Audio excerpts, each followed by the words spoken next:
Génesis capítulo 26, verso 17. Génesis 26, 17. Y leo en el nombre del Padre, del Hijo y del Espíritu Santo. E Isaac se fue de allí y acampó en el valle de Gerar y habitó allí. Y volvió a abrir Isaac los pozos de agua que habían abierto en los días de Abraham su padre, y que los filisteos habían cegado después de la muerte de Abraham, y los llamó por los nombres que su padre los había llamado. Señor, quisiera pedirte a esta hora de la mañana que me des la gracia para predicar. Que venga a mí sabiduría, unción, revelación del Espíritu, para que tu palabra pueda correr libremente y ser glorificada en el corazón de los oyentes. Si tú me usas, habrá algo especial en los hogares. Señor, sería bueno que tú hicieras sentir tu presencia ahí en la casa, que un bálsamo, que una bendición se derramara en los hogares, sobre todo de aquellas personas que necesitan sanidad, que necesitan salud, que necesitan liberación. Mira los hermanos que están trabajando, como mi hermano que está en la falda del cerro, escuchándonos, Señor, y nos llama. Mis hermanas que están enfermas. Señor, yo te pido por todos aquellos que hoy me oyen, dame una gracia, aquellos que van conduciendo. Todos sean bendecidos hoy en el nombre de Jesús. Amén, amén y amén.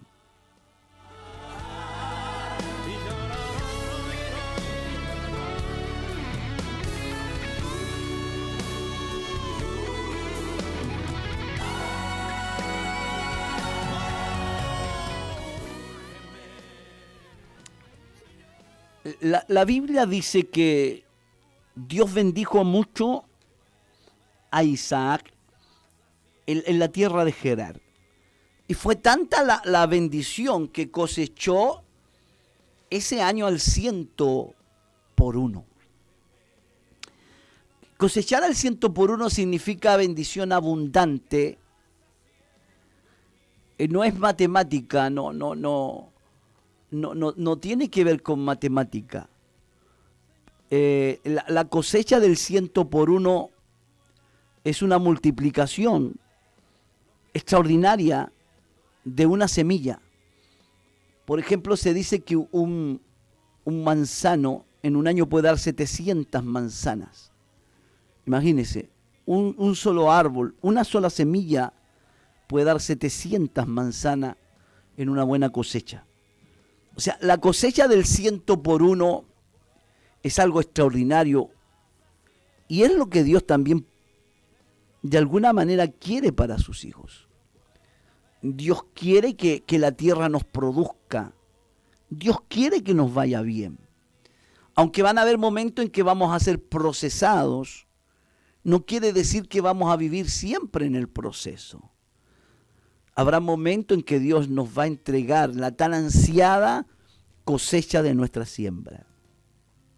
Tú que estás sembrando lágrimas, tú que estás sembrando oración, tú que estás sembrando sacrificio, incomodidades, estrechez, te vengo a decir que hay un Dios que sí tiene poder para darte una cosecha abundante, porque Dios no es injusto para olvidar el trabajo y el servicio que hacemos por Él y por los santos, que más temprano que tarde Dios te va a dar lo que tú realmente te mereces. Porque Dios es justo, porque Dios no es injusto. La Biblia dice que el Señor bendijo en la tierra de Gerar a Isaac y cosechó aquel año el 100 por 1. Y aparece la frase extraordinaria, dice, y le bendijo Dios, porque no hay otra cosa más extraordinaria que cuando tú eres una persona que eres bendecida por Dios. La bendición de Jehová dice que enriquece y no añade tristeza con ella. Me gusta mucho también el capítulo 25 de Génesis, el verso 11 dice, y sucedió después de la muerte de Abraham, que Dios bendijo a Isaac, su hijo. Y habitó en Isaac junto al pozo del viviente que me ve. Voy a leer otra vez.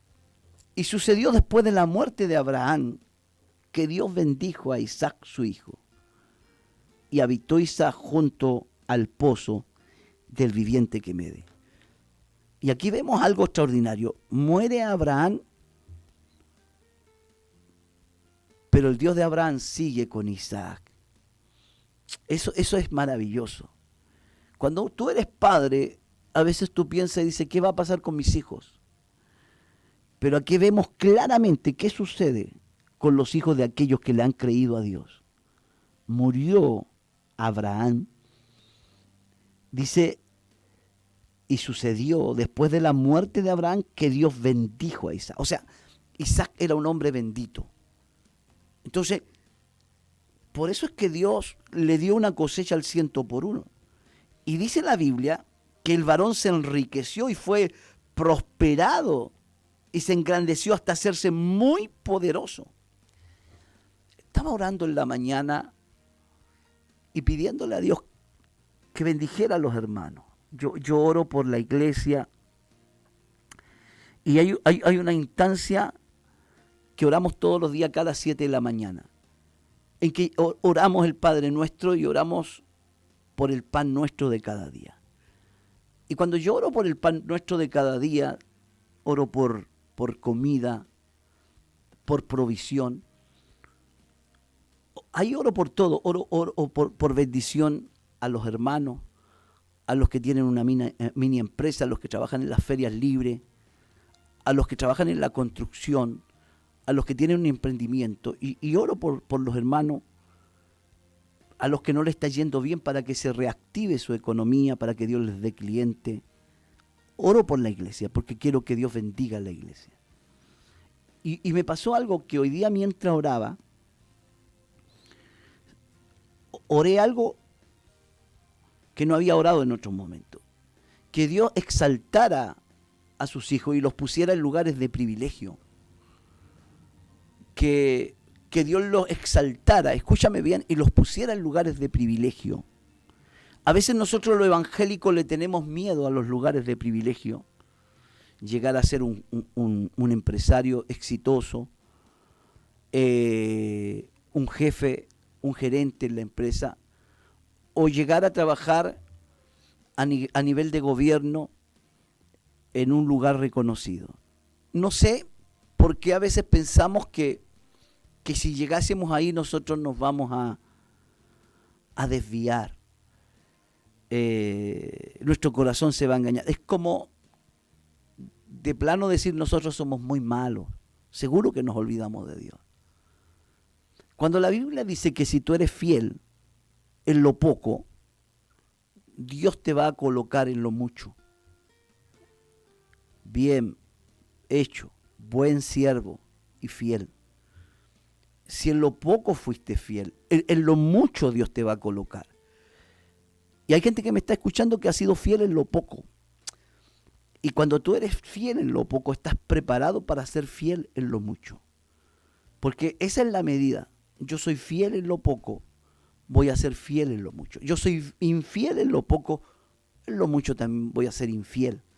Entonces, no tengamos ese pensamiento que por cualquier cosa nos vamos a marear, nos vamos a olvidar de Dios. Si la prueba está en esto, soy fiel en lo poco, seré fiel en lo mucho.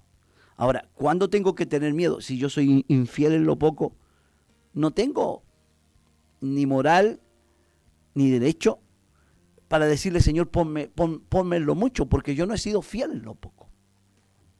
Si yo soy un pastor que no he sido fiel en lo poco, no puedo decirle, Señor, dame lo mucho, si yo no fui fiel en lo poco.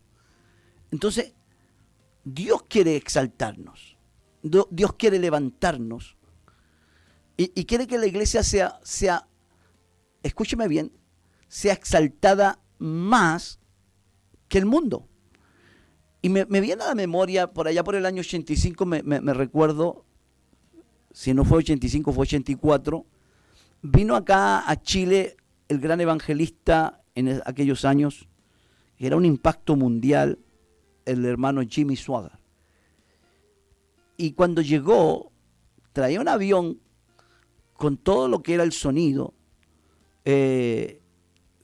Los periodistas chilenos estaban impactados porque hace un tiempo habían venido los Rolling Stones, que es un grupo secular, ¿cierto?, cantantes del mundo, y todo lo que ellos trajeron no se comparaba a lo que había traído este evangelista, que tenía que ver con el sonido y el avance que tenía él en todo lo que eran los equipos para servir a Dios. Y ahí hay una señal de que Dios nos puede prosperar más y nos puede poner en lugares de privilegio más arriba que el mundo. Pero generalmente nosotros pensamos y decimos, no, es que yo soy evangélico y nací para ser pobre, nací para estar debajo. Cuando yo veo la historia de Isaac, dice que el varón se enriqueció y fue prosperado y se engrandeció hasta hacerse muy poderoso y tuvo hatos de oveja, hatos de vaca, muchas labranzas, y los filisteos le tuvieron envidia. Los filisteos le tuvieron envidia. ¿Cuál es la regla general? Que el creyente le tiene envidia al mundano. Y por eso es que dice la Biblia, no tengas envidia de los que hacen iniquidad, ni te alteres por motivo del que prospera, porque pronto serán cortados. Pero acá vemos que Dios bendijo a este varón más que los filisteos, al punto que los filisteos le tuvieron envidia. Le tuvieron envidia a los filisteos. Yo me recuerdo una vez que un hermano al que conocí, que ya partió a la presencia del Señor, me invitó a su casa era bien humilde. Yo le dije, ¿cómo está, hermano? ¿Cómo quiere que esté? Dijo, si al frente de mi casa hay un traficante y mire la casita que tiene y mire cómo yo vivo. Dije, pero hermano, usted no tiene que tener envidia de los impíos, porque usted sabe cuál es el fin de los impíos. A usted también lo puede bendecir el Señor. Pero dijo, pero es que da rabia. Yo me acuerdo claramente lo que sucedió ese día. Pero acá el tema es que Isaac fue próspero y se engrandeció hasta hacerse muy poderoso. Yo conozco cristianos que Dios los ha llevado a lugares extraordinarios. Y una de las cosas que siempre está en mi corazón, porque el Señor me la enseñó, una vez teniendo una campaña evangelística en una localidad llamada Panimávida. Ahí hay unas famosas termas de Panimávida. Un varón me invitó a almorzar a su casa en Colbún. Cuando llego era una casa hermosa, un auto muy lindo. Y cuando estamos almorzando, me dice, pastor, yo quiero llevarlo donde yo trabajo. Y bueno, le dije, si usted quiere. Y me llevó a la hidroeléctrica Colbún Machicura, una de las más grandes hidroeléctricas de Chile. Me recuerdo que me dijo, bueno, yo tengo llaves acá porque yo trabajo acá y soy jefe. Dijo, vamos a entrar. Entramos, bajamos por un ascensor a un lugar donde habían computadoras del tamaño de una pieza, una cosa extraordinaria. Toda una pared era computadoras, botones de distintos colores, y yo miraba muy asombrado, y él me decía, lo traje aquí, pastor, porque yo quiero contarle. No todos entran acá, pero yo entré barriendo, entré haciendo aseo en esta empresa.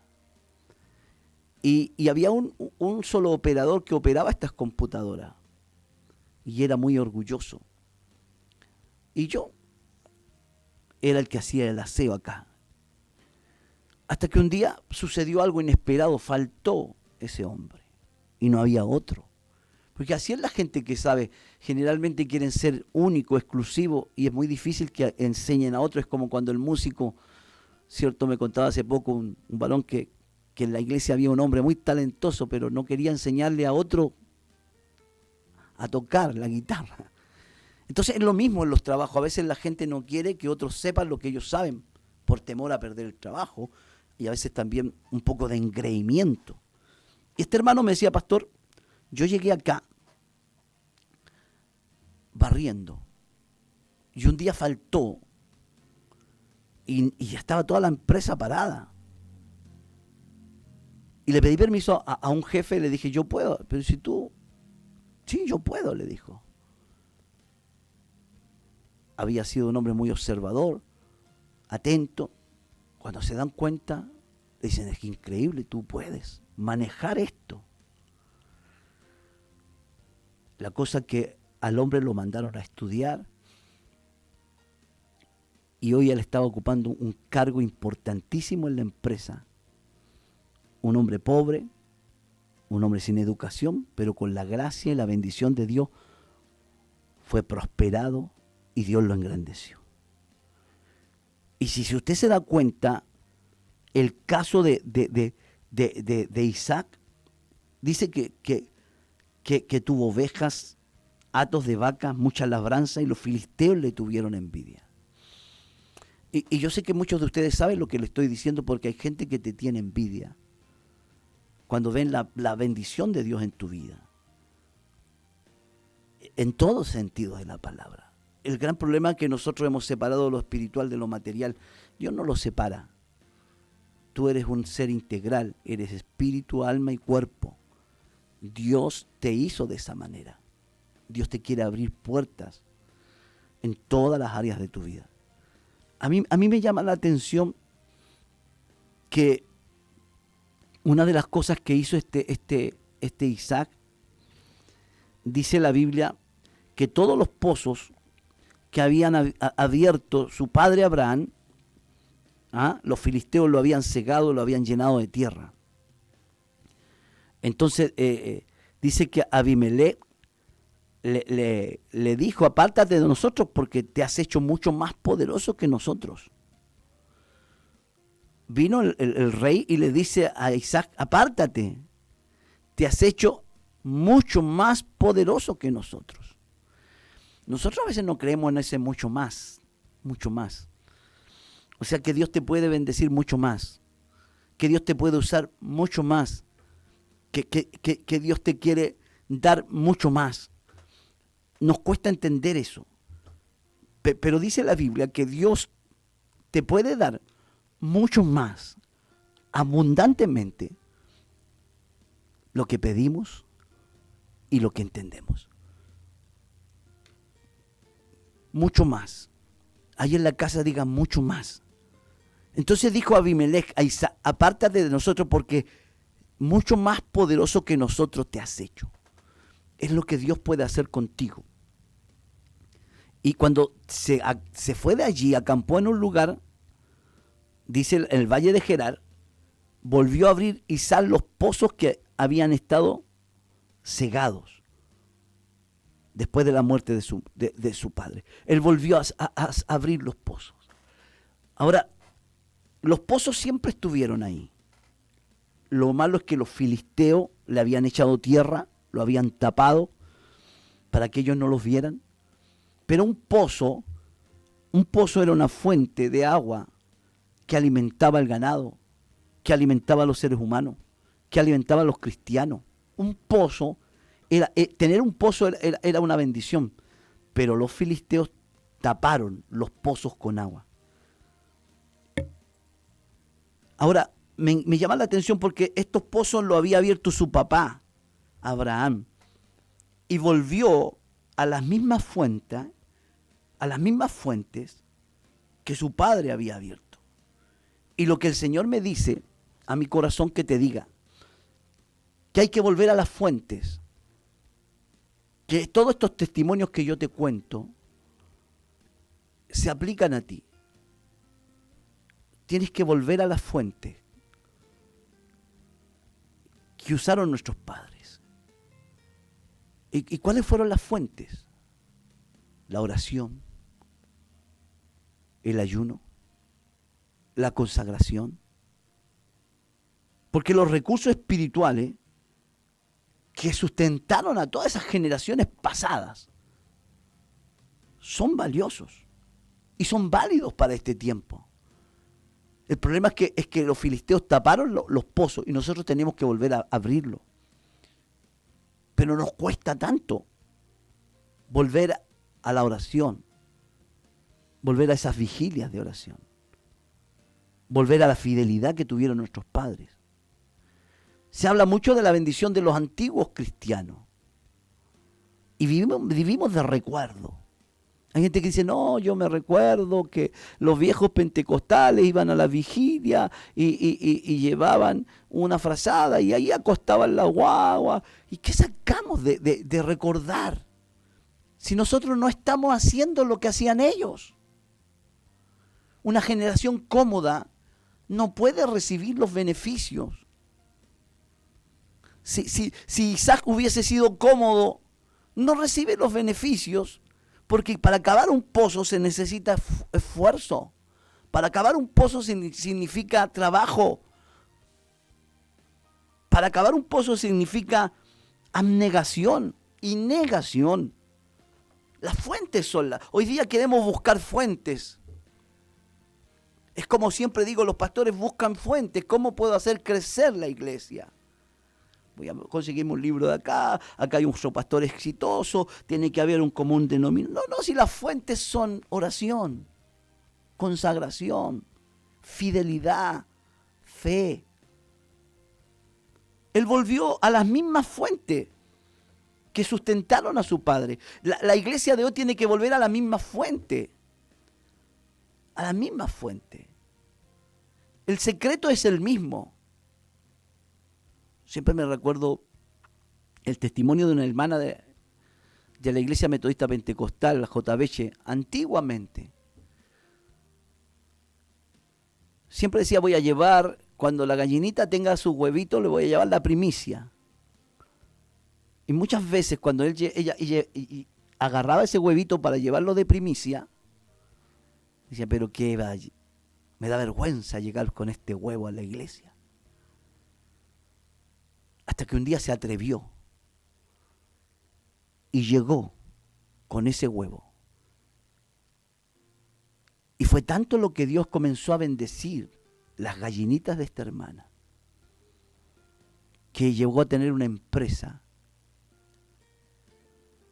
que repartía huevo en todo Chile. No recuerdo si era la empresa Copita.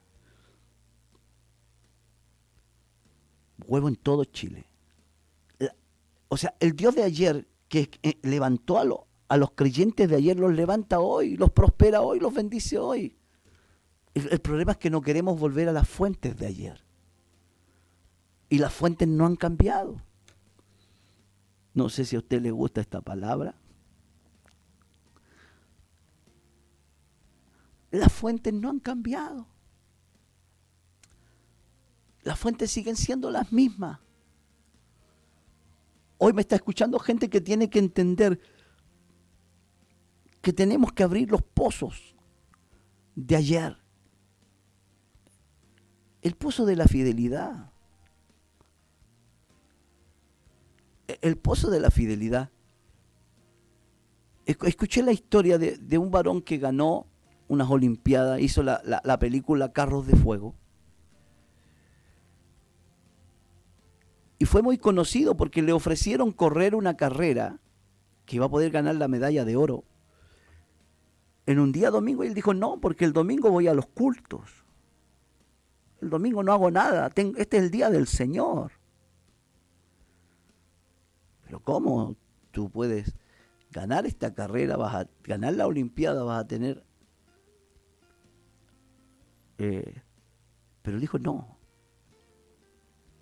Y como dijo no, Dios lo honró y lo levantó. Y fue conocido este varón. Se hizo una película, Carros de Fuego, cristiano, evangélico. Después tuvo la oportunidad de correr otro día y ganaron. A veces, ¿por qué no somos levantados más allá? Porque hemos dejado las fuentes. ¿Cuáles son las fuentes? La negación, la oración, las convicciones que tenemos.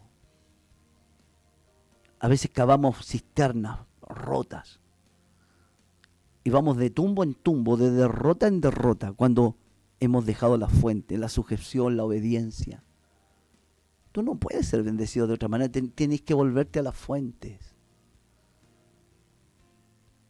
No hay nada nuevo. Nada nuevo. Con mucho respeto a veces se le colocan los tremendos nombres a la iglesia. Ministerio tanto. Y todos quieren brillar con colores propios.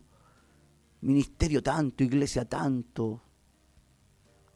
Y se nota que su mente es hinchada porque a veces los títulos son tan grandes y usted entra a la iglesia y hay, y como dice el pastor Ernesto Silva, 4 gatos locos muriéndose. Porque queremos correr con nuestros propios colores. Me gusta porque acá, cuando abrió los pozos, dice que los llamó como los había llamado su padre. No intentó nada nuevo. Honró la memoria y los nombres que su padre le había puesto a los pozos. Ay, Señor mío. Yo quisiera en este momento que usted me dijera, pastor, yo creo que el Dios de ayer es el Dios de hoy. El que bendijo a Isaac me puede bendecir hoy. El que levantó a Isaac me puede levantar hoy. Eso te vengo a decir. Pero volvámonos a las fuentes, al evangelio sencillo, a ese evangelio de sacrificio, porque aunque el hombre fue prosperado, tuvo que trabajar. Sembró. Y la siembra siempre, la siembra debe ser sacrificial. Tú nunca vas a ver un sembrador ahí tomándose una Coca-Cola y, ¿cierto?, con alguien haciéndole ahí airecito, poniendo una palmera sobre él. No. La siembra es así. Pero el que siembra con lágrima, con regocijo, va a cosechar. No te canses de sembrar. Hoy voy a predicar a la tarde, no te canses de sembrar. Porque Dios me dio una palabra. Pero ahora estoy hablando de los pozos de Isaac. Cómo Dios bendijo tanto a Isaac, porque volvió a abrir los pozos. Hoy día los pozos de la iglesia primitiva están cerradas, pero ¿quién quiere volver a abrir esos pozos? Que esta palabra pueda tocar tu corazón, que esta palabra pueda tocar tu vida, y esta palabra te pueda bendecir. Permíteme orar, donde quiera que te encuentres. Señor, yo te agradezco esta oportunidad que tú me das de estar acá. Yo sé que tu palabra nunca vuelve vacía. Y esta palabra fue enviada para alguien que hoy me está escuchando. Alguien que quizás ha sentido debilidad, pero tú le dices que tiene que seguir sembrando. Señor, levántalos, fortalécelos, anímalos. Hermanos, reciban bendición. Amigos, reciban bendición de Dios. Hermana, reciban bendición de Dios. En el nombre de Jesús. ¿Por qué no me escribe un amén? Yo sabré que usted está escuchando la palabra. Porque Dios dice que Él te va a levantar. Nos hemos acostumbrado que el impío está siempre sobre nosotros. Pero Dios dice, te pondré por cabeza. A alguien le está hablando Dios. Y no por cola. ¿Le crees a esta palabra? Dime un amén para que recibas la bendición del Señor.